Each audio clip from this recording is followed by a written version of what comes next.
Hi, AWE 2020. Great to be here. This is very exciting. My name is Roger Kenny. I am the design tech lead for the Innovation Lab for Dow Jones.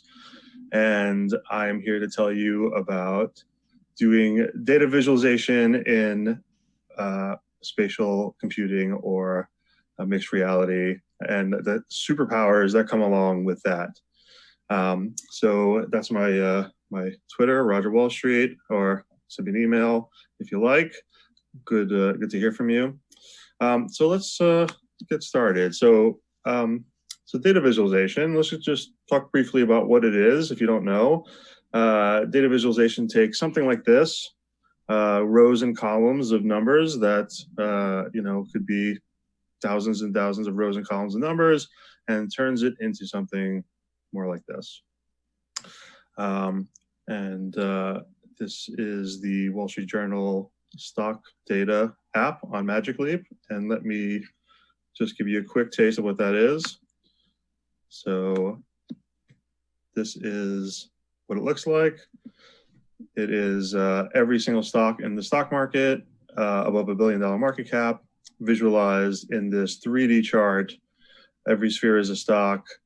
It's live data. It is a brand new way to look at the stock market data and to get a sense of what's really going on in the stock market. It's kind of this cyberpunk idea of the future of data visualization for stock data. And I'll talk a little bit more about that later on in the demo, but I just wanted to give you a taste of kind of what that looks like and some of the work that we've been doing in the Innovation Lab for Dow Jones. So let's just quickly go over, if you're not, sort of want to know more about what Dataviz is, from the beginning. I think this is sort of typical, this slide of sort of every single data visualization you've seen in the past leading up to this point.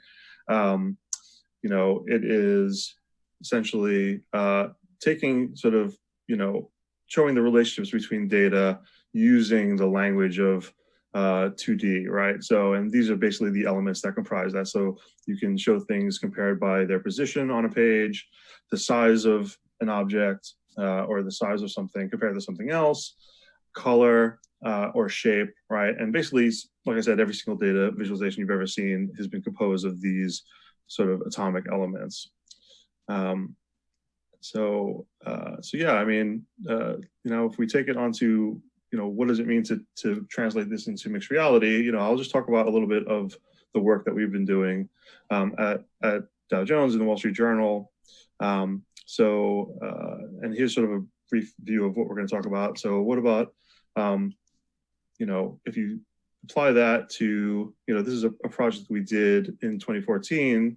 And this is essentially taking data and making a physical object out of it, right? So in 2014, there was a review of the MakerBot that I worked on. And so we wanted to design this 3D chart for that project, right? So we did a lot of sort of research, didn't really have a lot of experience doing 3D printing at the time, but we wanted to design a chart that could be printed out on a MakerBot or the 3D printer. So about 2 weeks of testing and trying out things and things that didn't work, figuring out like how the type looks best when 3D printed and different things like that. And so we come up with this idea of this warehouse chart, right? So each of these years, every data point is represented as kind of like a stack of 3D printers, right? And if you take a look, so in the corner here, here for scale, we have the idea of what does one 3D printer look like in this scale, right? So, so little things like that, like how do you take sort of your standard kind of, data visualization elements that you need, and how do you translate that into this medium? So this is what that looked like on WSJ.com. And if you click the Thingiverse link at the top, you would get to this page where you could download the STL file and print it out. And I encourage you guys to go check that out. If you have a 3D printer, download this and print it out. It's fun, and we certainly did play around with a lot of different ideas, And so, in addition to that, on the print edition, we used the Augment app at the time, and if you scan the layout, we plopped the 3D model of the chart onto the paper, and it was pretty revolutionary at the time. You know, certainly for folks at WSJ, it was really exciting to actually have this augmented reality feature. This was the first augmented reality thing that was done at WSJ. And you could really get in there and you could see the details and read the data. And, you know, it was pretty, you know, it worked pretty well actually for what it was. So let's just talk about the takeaways from that experiment, right? And so things that what are the sort of atoms, right? Or what are the sort of language, the grammar of this like new way to do data visualization? And, you know, we tried a bunch of different things, right? So you could think about touch and feel, you know, you can vary the touch and the texture of something, the shape and the size, right? You're running your hands around an object, and that in and of itself translates this kind of understanding of the data in some way. You know, you can play with weight and balance, right? So, you know, does it move? Does it turn on its own, right? Or density, right? You know, I mean, in this case, I think the feel and the shape is really the most sort of you know, sort of the most of that translates, right? So, and again, we're going to come back to another parts of this talk.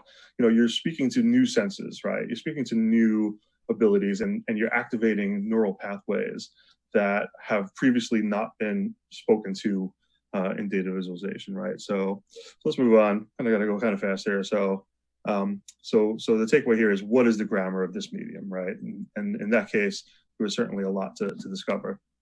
So this I want to talk about is another great piece. This is the virtual reality NASDAQ roller coaster that I built in 2015 for the Wall Street Journal. And if I will just show you a quick clip of that. So this is, you know, something that as a Wall Street Journal reader, you know, you've seen 1,000 times, is the NASDAQ curve, but now we're taking you to a new sort of level where you can actually ride it like a roller coaster. If you take a look, there's kind of a timeline of important points. And here we are going up to the peak of the .com era bubble, right? And here we are standing at the top, right? And you really feel some kind of like in your gut, you feel this kind of, you know, uneasiness or this instability, right? And this is an important point that I'll get back to next. Right, and there you go. You actually feel this drop, right, where you fall down as the bubble bursts, right, from the .com era, right? Yeah, and we could just stop this right now and go to the next slide. So here's just a quick run through of what the chart is actually showing. You sort of have your index value going up in Y in this case, and time over in X. But the width, so the Z, sort of the third dimension axis, is this idea of price earnings ratio, right? So PE ratio is a measure for the stock market that kind of, in a sense, it's a little oversimplification, but it kind of says how volatile or how bubbly the market is, right? So if PE is really high, the market is potentially unstable, or there's some sort of bubbliness there, right? So the idea became, you know, can we chart this? And what I did was I inverted it, right? So it's the inverse of PE generates the width of the path that you're walking on, right? And so what I'll do is I'll just take you to this is the point in the chart where you're standing up on top of the bubble, and if you notice, you know, the peak at the .com era, the path that you're standing row. And, you know, in VR, it's very sort of, you know, you get this sort of immediate reaction where you really do feel like you're standing at this really high spot in this really narrow path, and you feel very unstable, right? And, you know, and that was really interesting. You know, that was, you know, we didn't, you know, we thought about this, but we didn't fully expect the reaction that people would have to actually viscerally feel the sort of instability at that moment. And then if I the next slide here is, yeah, looking up, you know, this is after you've sort of taken that tumble. And when you go down that tumble in VR, you know, you really do feel in your gut like you've sort of, you know, fell down. And we got, you know, feedback from people who had actually lost money during the .com era, that they relived that feeling. They actually felt again like they had lost all this money, this crash and this fall. And that's pretty amazing, right? So just some of the takeaways here. So it was old data. This is data that people have seen, hundreds, thousands of times potentially. It's a chart that you've seen a lot, if you're follow the stock market or the tech industry. We made it fun. It was something brand new, a new way to look at it. But then this idea that the chart itself created sort of an emotional reaction or created a physical reaction in your gut. And that is something that was really surprising, and something that I think is certainly a superpower, right? So the idea that if you're a writer, you write a really great article or a really great story, you can create sort of an emotional reaction, and we kind of expect that, right? Or you watch a movie, you can create sort of an emotional reaction. It's not easy with either of these things, but you could use that medium, and it's well understood, right? But here we have something that's just a chart, something that's just incredibly dry, incredibly, some people would say boring, and yet it's creating this, emotional reaction or this physical feeling, right? This ability to create empathy, right? So that is a superpower, I think, right? This is, and again, to drive that point home, right? Okay, so we'll move on to the next, one of the next sort of experiments that I want to talk about.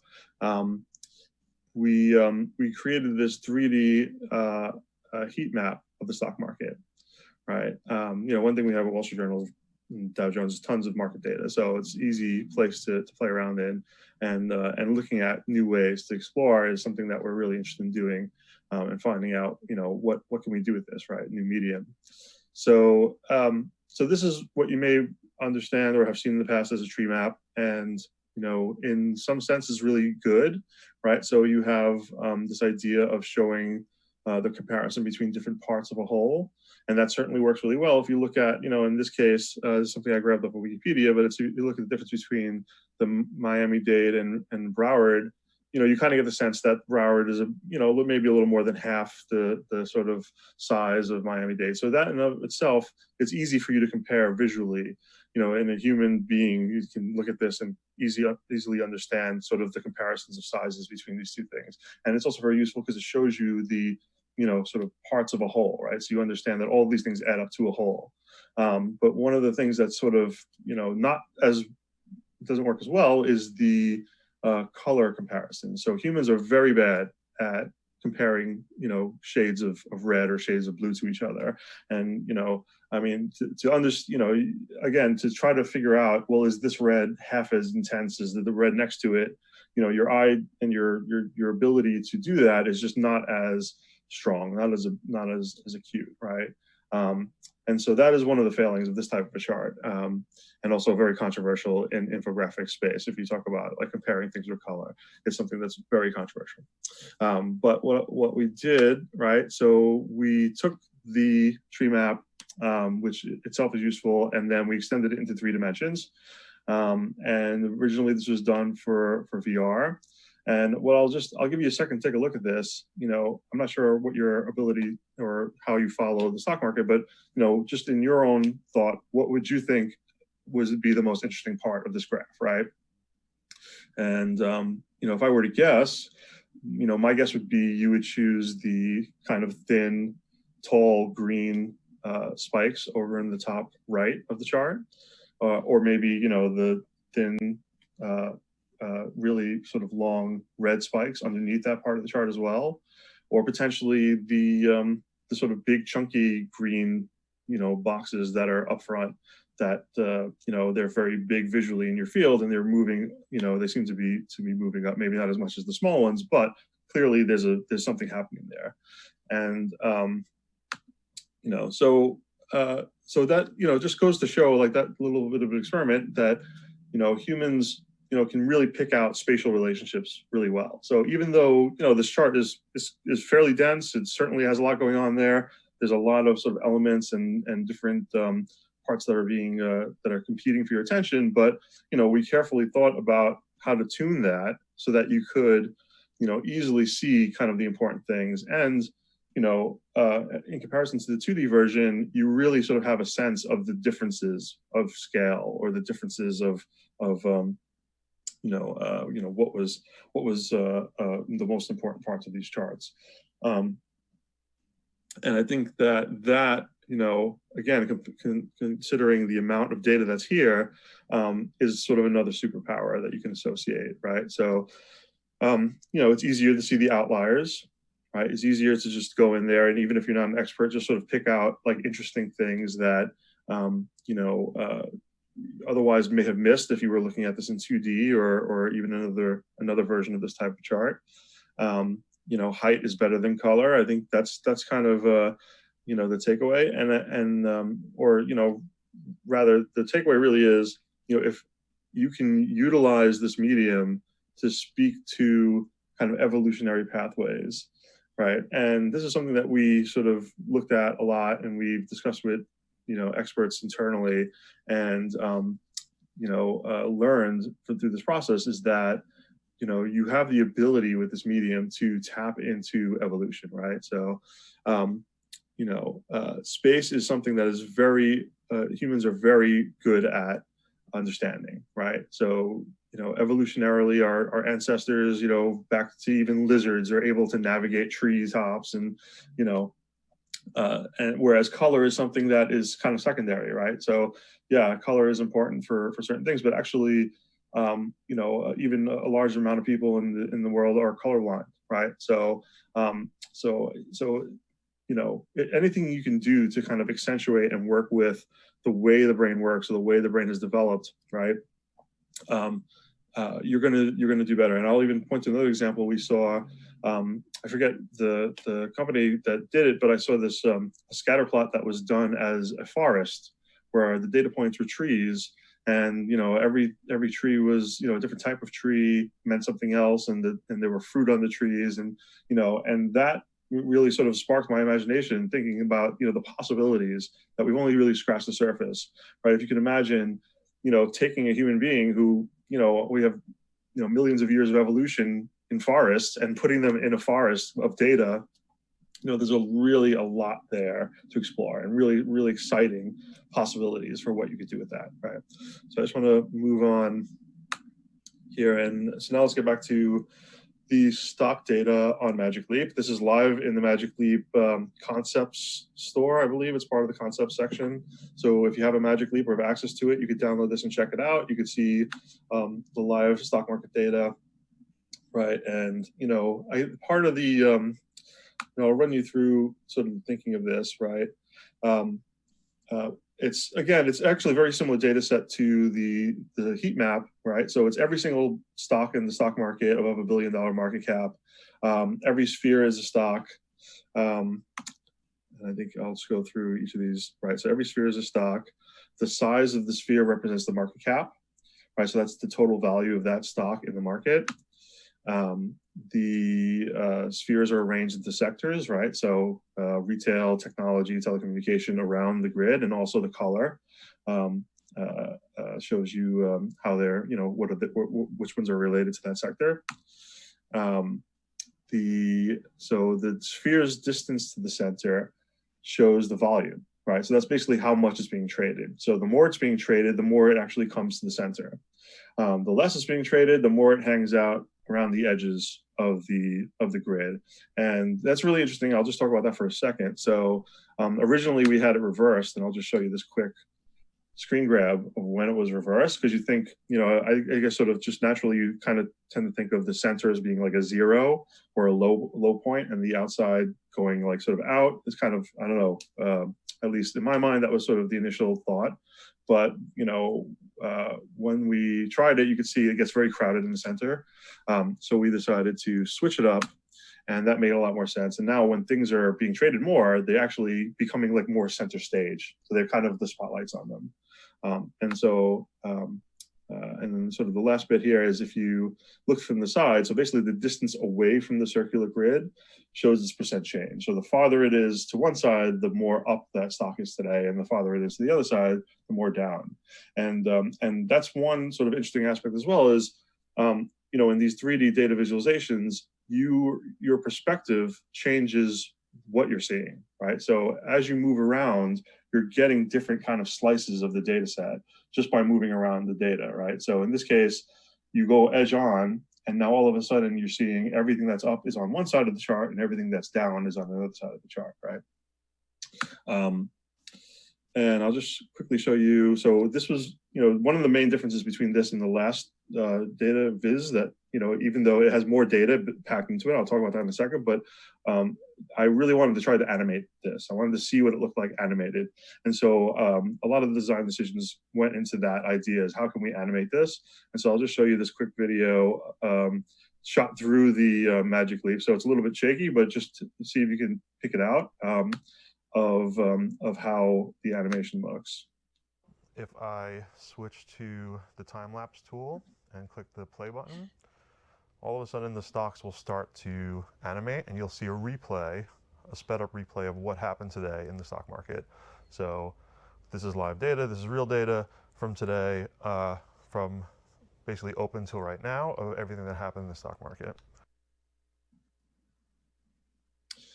And what I'll say about that is, this is all sort of experimentation. We didn't really know what to expect, because I've been doing Dataviz for a long time, as you might be able to tell, but I have never seen the entire stock market animated all at once. And, it was interesting. There was, you might have been able to see there on the video, but there's a lot of just sort of jittery sort of back and forth movements in the stocks. You could actually see some, minute by minute ticks, essentially. So a lot of times you'll see, like, especially with the lower volume stocks, individual trades taking place. The most interesting thing, though, was occasionally, if you were watching it and some big news hit, all of a sudden you'd see the entire market react, and the whole like grid of balls would move forward and back like a big wave or like a tide. And that was really interesting. So I think there's more to sort of play around with. I'm not sure how useful that view really is, but there's definitely something interesting there. So, but I'll just recap. So what we, take away from this is you have 5 dimensions of data represented. That's a lot of data packed into this really sort of efficient package. And it's your point of view essentially gives you a new look at the data. So that's something to take away, right? So you represent order of magnitude more data, right? So yeah, totally. This is, I know we're running out of time here, but the takeaway is, what is the grammar of this new medium? That's something that we're all sort of learning and figuring out together, and it's exciting. Certainly you can get a lot more data for the space that you're representing it in 3D. The superpower ability, I think these two go in hand of activating evolutionary pathways and speaking directly to what the human mind does best, and also, creating empathy, right? So actually creating an emotional reaction or feeling in the viewer is something that, up to this point, I think was not a possibility for data visualization. And with that, I will say thank you and leave you with this cute puppy.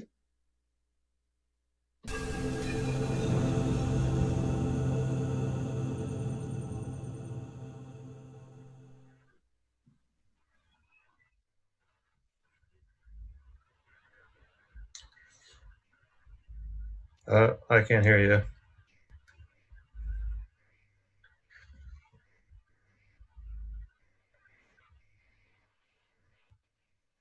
Sure.